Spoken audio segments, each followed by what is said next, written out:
இயேசு உங்களை நேசிக்கிறார். பிரியமானவர்களே, இந்த நாளில் ஆண்டவர் நம்மளோடு பேசும்படியாய் வேதத்திலிருந்து 2 வசனங்களை கூட வாசித்து ஆண்டவர் நம்மளோடு பேசுகிற, நாம் கற்றுக்கொள்ளக்கூடிய, இதன் மூலமாக நம்மளோடு என்ன பேசுகிறார் என்பதை புரிந்து கொள்ளும்படியாய் ஆண்டவர் பேசுகிற காரியத்தை பார்ப்போம். அது 1 சாமுவேலின் புஸ்தகம் 15வது அதிகாரம் 11வது வசனம். நான் சவுலை ராஜாவாக்கினது எனக்கு மனஸ்தாபமாய் இருக்கிறது. அவன் என்னை விட்டு திரும்பி என் வார்த்தைகளை நிறைவேற்றாமல் போனான் என்றார். அப்பொழுது சாமுவேல் மனநொந்து ராமுழுவதும் கர்த்தரை நோக்கி கூப்பிட்டான்.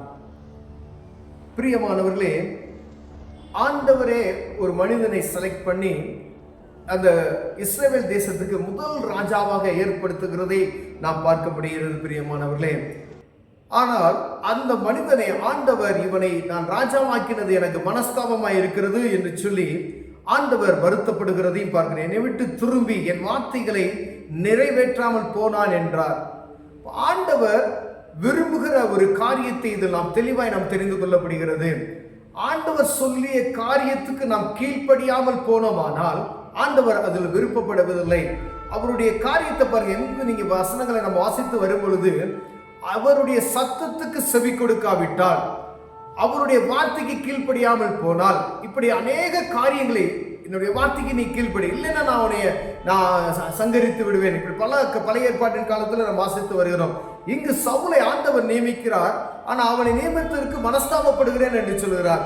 ஏன் அப்படின்னா, அவன் என் வார்த்தையை கேளாமல் போனான். இப்ப கர்த்தருடைய வார்த்தைக்கு நாம் எவ்வளவு கீழ்ப்படுகிறோம் என்பதை ஒவ்வொரு நாளும் ஆராய்ந்து பார்க்கும்படியாய் இந்த நாளில் ஆண்டவர் உங்களோடும் என்னோடும் பேசிக் கொண்டிருக்கிறார். பிரியமானவர்களே, இந்த வேத புத்தகத்தில் ஆண்டவர் எழுதி வைத்திருக்கிற அநேக வார்த்தைகள் உண்டு. அந்த வார்த்தைகள் நாம் கடைபிடித்து அதன்படி நடக்கும்படியாய் ஆண்டவர் விரும்புகிறார். அப்படி செய்வோமானால் அந்த பரலோக ராஜ்யத்துக்கு ஏற்றவர்களாய் நாம் மாறும்படி ஆண்டவர் விரும்புகிறார். ஒருவேளை அந்த வார்த்தையை நாம் கடைபிடிக்காத பட்சத்தில் ஆண்டவருக்கு விருப்பமற்ற ஒரு மனிதனாக நாம் மாறிவிடுகிறோம். பாருங்க, விருப்பப்பட்டு ஆண்டவர் ஒரு மனிதனை செலக்ட் பண்ணி ராஜாவா மாத்தினார். அவர் கர்த்தருடைய வார்த்தைக்கு செவி கொடுக்கல அப்படின்னு தெரிஞ்சதுமே ஆண்டவர் அவனை புறம்பே தள்ளுகிறதை பார்க்கிறோம். ஒரு தடவை 2-3 தடவை இந்த காரியத்தை செய்து கொண்டே வருகிறதை நாம் பார்க்கிறோம். பலி செலுத்துகிற காரியத்துல அந்த மாடுகளை நீ வைக்கக்கூடாதுன்னு சொன்னதுல நல்லதெல்லாம் கொளுத்தையெல்லாம் எடுத்து வைத்துக் கொள்ளுகிற இந்த காரியங்கள் எல்லாம் நான் பார்க்கும் பொழுது பாருங்க, ஆண்டவர் இதை செய்யாத அப்படின்னு சொன்னா அது செய்கிற காரியங்கள் ஆண்டவருக்கு விருப்பமில்லாத, பாருங்க, ஒன்றுமில்லாத ஒரு மனிதனை அந்த வசனத்தை நம்ம தொடர்ந்து வாசித்துட்டு வந்தோம் அப்படின்னு சொன்னா, நீ சிறியவன், ஒரு ஜனத்துல நீ சிறியவனாய் இருந்தாய், அவனை ஆண்டவர் உன்னை உயர்த்தி வைத்திருக்கும் பொழுது சவுல் சொல்றாரு, நீ உயர்த்தி வைத்திருந்தார், நீ ஆனா ஆண்டவருடைய சத்தத்துக்கு நீ என்ன செய்யல, செவி கொடுக்கல. அவர் வார்த்தைக்குள்ள உடனே அவர் கோபப்படுகிறதை நாம் பார்க்க முடியாது. வசனங்களை பேச்சை விடும் அப்படின்னு சொல்லுவாரு தீர்க்கதரிசி, பேச்சை விடுங்க அப்படின்னு சொல்றாரு.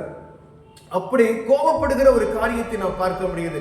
ஏன் அப்படின்னு சொன்னா, ஆண்டவருடைய வார்த்தைக்கு நீ செவி கொடுக்காதபடிக்கு நீ பலி செலுத்துவது மேலோ அப்படின்னு சொன்னார். அப்போ கர்த்தருடைய வார்த்தை தான் முக்கியம். நீ பலி செலுத்துறதுக்கு நான் நல்லவைகள் எல்லாம் எடுத்து வைத்திருக்கேன், ஆண்டவர் அதை எடுத்து வைக்கவே சொல்லல. ஆனா இவரா சொல்றாரு. அது அநேக காரியங்கள் அவருடைய இருதயம் கொஞ்சம் குறிப்பிட்ட நாட்களுக்குள்ள திசை திருப்புகிறதை நான் பார்க்க முடியும். அது பார்த்தீங்கன்னா, அப்பொழுது சாமுவேல் அந்த பேச்சை விடும், கர்த்தர் இந்த ராத்திரியிலே எனக்கு சொன்னதை உமக்கு அறிவிக்கிறேன் என்று சவுலுடைய சொன்னான். அவன் சொல்லும் என்றான். அப்பொழுது சாமுவேல், நீர் உம்முடைய பார்வைக்கு சிறியவனாய் இருந்தபோது அல்லவோ இஸ்ரவேல் கோத்திரங்களுக்கு தலைவராக்கினி, கர்த்தர் உம்மை இஸ்ரவேல் ராஜாவா அபிஷேகம் பண்ணி வைத்தாரே அப்படின்னு சொல்றாரு. பாருங்க, இப்படி இருக்க நீ கர்த்தருடைய சொல்லை கேளாமல் கொள்ளையில் மேல் பறந்து கர்த்தருடைய பார்வைக்கு பொல்லாப்பனதை செய்தது என்ன என்று பாருங்க. இந்த 2வது இதுல 19வது வருஷத்துல ஆசை, இந்த கொள்ளையின் மேல் ஆசை வைத்து செய்யக்கூடாததை ஆண்டவர் இதை வேணா நீ விட்டுரு அப்படின்னு சொன்னதை அவர் என்ன நல்லா கொளுத்தவைகளை எடுத்து வைத்துக் கொள்கிறார். ஏன் அப்படின்னு சொல்ற, இப்படி இருக்க நீ கர்த்தருடைய சொல்லை கேளாமல் கொள்ளையின் மேல் பறந்து. அப்ப பாருங்க, ஆண்டவர் ஒரு மனிதனை உயர்த்த ஆரம்பித்து விட்டுவதுமே அது நல்லதா கிட்டதா, ஆண்டவர் இதை செய்யக்கூடாது. சில காரியங்கள் நம்ம செய்யும் பொழுது நம்ம ஆண்டவர் நம்மளை உயர்த்தி வருகிற பொழுது இதெல்லாம் நீங்க செய்யாதீங்க அப்படின்னு சொல்லியிருப்பாரு. நீ கொலை செய்யாது இருப்பாயாக, சில விபச்சாரம் செய்யாது இருப்பாயாக, பொய் சொல்லாது இருப்பாயாக, இந்த கற்பனைகள் நமக்கு முன்பாக எப்பொழுதுமே ஓடிக்கொண்டே இருக்க வேண்டும். பெரியவர்களே, இது கர்த்தருடைய வார்த்தை. இந்த கர்த்தருடைய வார்த்தை நமக்கு ஒவ்வொரு நாளும் வந்து கொண்டே இருக்க வேண்டும். ஒருவேளை நம்ம செய்யக்கூடிய காரியங்கள்ல ஏதாவது ஒரு காரியம் இப்படி வருகிறதா என்று பார்த்து அதை அலசி ஆராய்ந்து பார்த்து அதில் ஒருவேளை நம்ம வாழ்க்கையில ஊடுருவுகிறதா என்று பார்த்து அதை தவறி அதை விட்டு விலக வேண்டும் என்று ஆண்டவர் விரும்புகிறார். அதனாகவே ஆண்டவர் உங்களோடும் என்னோடும் பேசிக் கொண்டிருக்கிறார். அந்த சவுல் என்ற ராஜாவுக்கு அவர் மனஸ்தாபப்பட்டது, என்னுடைய வார்த்தைக்கு நீ கீழ்ப்படியாமல் போய்விட்டாய். இன்னொரு இடத்துல அவர் சொல்லுகிறத பார்த்தீங்கன்னா, அதற்கு சாமுவேல் அப்படி இல்லை, என் காதுகளில் விழுகிற ஆடுகளின் சத்தமும் எனக்கு கேட்கிற மாடுகளின் சத்தமும் என்ன, அதுக்கு உம்முடைய தேவனாகிய கர்த்தருக்கு பலியிடும்படிக்கு. அப்ப அவனுடைய ஆண்டவர், என்னுடைய ஆண்டவர் என்ற வார்த்தை அதுல போய் உம்முடைய ஆண்டவராகிய அப்படின்னு சொன்ன பாருங்களேன், உம்முடைய தேவனாகிய கர்த்தருக்கு பலியிடும்படிக்கு தப்ப வைத்தார்கள், மற்றவர்களை முற்றிலும் அழித்து போட்டோம். பாருங்களேன் எவ்வளவு ஒரு இறுதியம் உடனே மாறுது பாருங்க. பொருள் ஆசை நிமித்தம் தேவனையே மறந்து போகக்கூடிய ஒரு காலகட்டத்திற்கு அழைத்து செல்கிற காரியங்கள். பிரியமானவர்களே, உம்முடைய தேவனாகிய கர்த்தருக்கு பலியிடும்படியாய் நல்லவைகளை நான் தெரிந்தெடுத்து வைத்திருக்கிறார்கள். மக்கள் வைத்திருக்கான ஒரு பொய்யான ஒரு காரியத்தில் அதுல பாருங்க, அவருக்கு ஒரு இச்சையாதிருப்பாயாக என்ன சொல்றது, இச்சையாதிருப்பாயா என்ற வார்த்தையை மீறி அங்க அந்த கொள்ளை பொருட்களை போறாரு. இங்க பொய் சொல்லாது இருப்பாயாக என்று சொல்லி இவரு தான் அதை எடுத்து வைக்க சொல்றாரு. அங்க என்ன செய்யறாரு, பொய் சொல்லுகிற ஒரு காரியத்தை. கர்த்தருடைய வார்த்தைக்கு செவி கொடுக்கணும். ஆண்டவருடைய வார்த்தையை மறந்து அவருடைய வார்த்தைக்கு மீறி நடக்கிற, கற்பனைகளை மீறி நடக்கிற, ஆண்டவருடைய வார்த்தைக்கு அவர் மீறி நடக்கிற ஒரு காரியத்தை இதுல பார்க்க முடியாது. பிரியமா, இதன் வழியா உங்களோடும் என்னோடும் ஆண்டவர் பேசுகிற காரியம் என்னவென்றால், இந்த சவுலை ஆண்டவர் தள்ளினதே. ஆனா ஆண்டவர் மனஸ்தாபப்படுகிறவர், ஏன் என்னுடைய வார்த்தைகளை கேட்கல அப்படின்னு சொல்லி. ஆண்டவர் ஒரு வார்த்தையை நமக்கு சொல்லியிருந்தா, அவங்க தனிப்பட்ட வாழ்க்கையில உங்களோட ஆண்டவர் தனிப்பட்ட முறையில பேசியிருக்கலாம். அப்படி பேசியிருந்தால் ஆண்டவர் சொல்லுகிற வார்த்தைக்கு நீங்க செவி கொடுக்காதபடிக்கு விலகி போனீர்களா, ஆண்டவர் உங்களோட பேசுவதை நிறுத்தி விடுவார். பிரியமானவர்களே, உங்களோடு ஆண்டவர் நெருக்கமாய் இருக்கிறார், பேசுகிறார். இல்ல சபை மூலமாய் பேசுகிறார், ஊழியக்காரர் மூலமாய் பேசுகிறார். அதை என்னால உணர முடிகிறது, இது என்ன கர்த்தருடைய சத்தம் அப்படின்னு உணர முடிகிறது என்று சொல்லிட்டு நீங்க அதை விட்டு விலகுனீங்கன்னு வச்சுக்கீங்களேன், ஆண்டவருக்கு விருப்பமற்றவர்களாய் போய் விடுவோம்.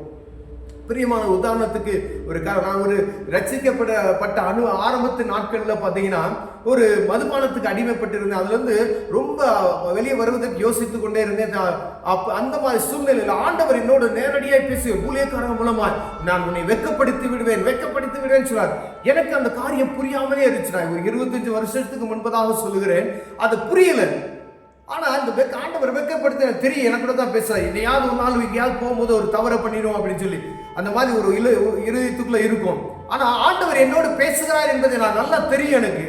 பாருங்க, ஒரு நாள் ஒரு பெரிய ஒரு கூட்டத்தின் மத்தியில் வச்சு ஒரு சின்ன ஒரு சாதாரண மனுஷன் வந்து ஒரு காரியத்தை சொன்னார். அதுல அவமானப்பட்ட போன ஒரு சிலை, இருதயம் உடைக்கப்பட்டது. பிரியமானவர்களே, அந்த நேரத்தில் ஆண்டவர் என்னோடு இடைப்பட்டார், பரிசுத்த ஆவி என்னோடு இடைப்பட்டார். அந்த நொடி பொழுது அந்த பாவம் என்னை விட்டு கிழக்குக்கு மேற்குக்கு எவ்வளவு தூரமோ அவ்வளவு தூரம் தூக்கி எறியப்பட்டது. இருதயம் நொறுக்கப்பட்டவனாய் மாறி போனேன். ஆண்டவர் அந்த காரியத்தை என் கண் முன்னாய் அதை வைத்தார். பிரியமானவர்களே, அப்படியான அந்த வார்த்தைக்கு ஆண்டவர் பேசுகிற வார்த்தையை நம்மளால உணர முடியும். இது என்னோட தான் பேசுற. நீ போய் ஒரு தேவ சமூகத்தில் நீங்க உட்கார்ந்தீங்க, ஒரு மீட்டிங்கை நீங்க அட்டென்ட் பண்றீங்க, ஒரு ஜெப கூட்டத்திலேயோ சர்ச்சிலேயோ ஆண்டவர் உங்களோடு போதகர் மூலமா தான் பேசுறாரு வச்சுங்களேன். அவங்க பிரசங்கிக்கிற பிரசங்கத்தின் வழியா ஏதோ ஒரு வார்த்தை நம்மளை குறிப்பிட்டு ஆவியானவர் இடைபெடுகிறது, அந்த சத்தத்தை நம்மளை உணர முடிகிறது என்றால், அந்த உணர்கிற ஏதோ ஒரு காரியம் உங்களுக்கு தெரியும், எனக்கு தெரியும். அந்த காரியத்தை மீறி மீறி மீறி மீறி நடந்துகிட்டே இருந்தா ஆண்டவர் வெட்கப்படுத்தி விடுவார். சவுலை தள்ளினது போல ஒருவேளை மன்னிப்பு கிட்ட தேவ சமூகத்துல இந்த நாள் ஆண்டவர் உங்களோடு என்னோடு பேசிக்கிட்டு இருக்காரு. பிரியமானவர்களே, கர்த்தருடைய வார்த்தைக்கு செவி கொடுக்க நம்ம தாமதம் செய்யாதபடிக்கு அவருடைய வார்த்தைக்கு கீழ்ப்படிந்து நடப்போமேனால் கர்த்தர் நம்மளை உயர்த்த வல்லமையுள்ளவராக இருக்கார். ஆண்டவர் நம்ம பிரியமாய் இருக்கிறபடினாலே இதை பேசிக்கொண்டு இருக்கிறார். கண்களை மூடுவோம், ஜெபம் செய்வோம். அன்பின் தகப்பனே, அருமையான நாளுக்காய் ஸ்தோத்திரம் ஆண்டவரே. இது வார்த்தைக்கு செவி கொடுக்கிற இருதயத்தை எங்களுக்கு தாங்க ஆண்டவரே. அதை புரிந்து கொள்ளுகிற, உடனே அபியாசப்படுத்துகிற இருதயத்தை எனக்கு எங்களுக்கு தாங்க. இயேசுவின் நாமத்தில் பிதாவே, ஆமென்.